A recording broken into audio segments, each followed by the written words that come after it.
estava assistindo agora um debate sobre o Oscar e eles estavam justamente falando dos 3 grandes diretores mexicanos que estão dominando o cenário do Oscar dos últimos anos, né? E aí, acho que é o Guilherme Del Toro, ele acho que voltou para o México, mas os outros também falando assim, poxa, eu tentei ali nos Estados Unidos, mas a minha possibilidade criativa estava limitada. E aí ele teve que voltar para o México, fez um filme mais barato, né, muito mais livre com aquilo que ele queria fazer, com aquilo que ele queria se expressar. E os diretores mexicanos justamente debatendo sobre isso, né? Até que ponto que a indústria não controla, não determina, não já faz as escolhas prévias, porque pressupõe um público, porque às vezes já conhece também um público, né? Não é só uma questão de manipulação, mas, poxa, quer ter sucesso, né? Quer vender, quer ser vista, quer ser falada, quer ser comentada. E aí, agora, como é que isso interfere na criação? E pensando com Benjamin, criação é um elemento central aqui. Quando eu tenho a liberdade, a possibilidade de criar. E a mercadoria para ele não é criação, a mercadoria para ele é só uma reprodução. Que não é uma necessidade de expressão, é uma necessidade de divulgação, de consumo, de produção de dinheiro, né, de capital. E nesse caso, quais são as nossas possibilidades de criação? Mas claro, talvez ainda pensando que o Benjamin está muito dicotômico. Crio ou não crio? Tá, mas às vezes a gente está preso nesse mundo, né, meio serial, meio, né, já limitado, já dentro de uma indústria, mas talvez ali a gente ainda pode criar e pode reinventar e pode repensar algumas coisas, né? Pensando assim, às vezes a gente tem filmes que eles vão brincar com isso, mesmo estando dentro de um aspecto mais, né, dentro de uma moldura previamente estabelecida. Então há elementos que às vezes vão romper com isso, às vezes mesmo estando dentro. Então a coisa pode ser mais ambígua, mais complexa do que simplesmente sim e não. Cria ou não cria. Talvez não é assim.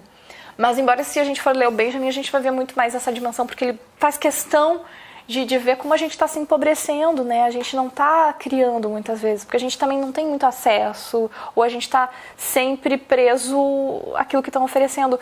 Mesma coisa, tu vai, imagina numa cidade, né? Imagina lá, tu tem, digamos, 5 restaurantes. Os 5 restaurantes oferecem o mesmo tipo de comida, o mesmo tipo de buffet, né? Sempre do mesmo jeito, um com tempero assim, outro com tempero assado, mas basicamente o mesmo cardápio. E, de repente, tu vai achar que o mundo inteiro come daquele jeito.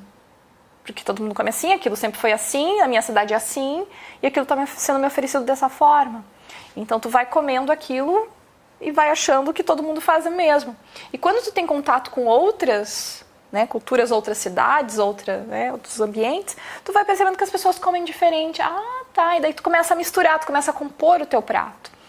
E aí, não necessariamente, tu já até pode mudar o paladar. Só que, claro, como tu foi educado com aquele paladar, talvez tu vai ficar com saudade daquilo. Mesmo que aquilo não seja o melhor, né?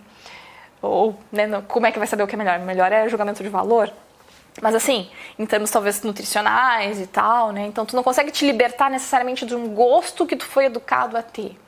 Muitas vezes é mais fácil para alguns, mas para outros não. Mas é essa lógica, né? De como tu tá num contexto que tu sempre está fazendo a mesma coisa, percebendo a mesma coisa, comendo os mesmos pratos, e de repente tem um mundo gigantesco de pratos na tua frente que tu nunca imaginou que tu ia gostar, que tu ia comer, ou que tu não ia gostar.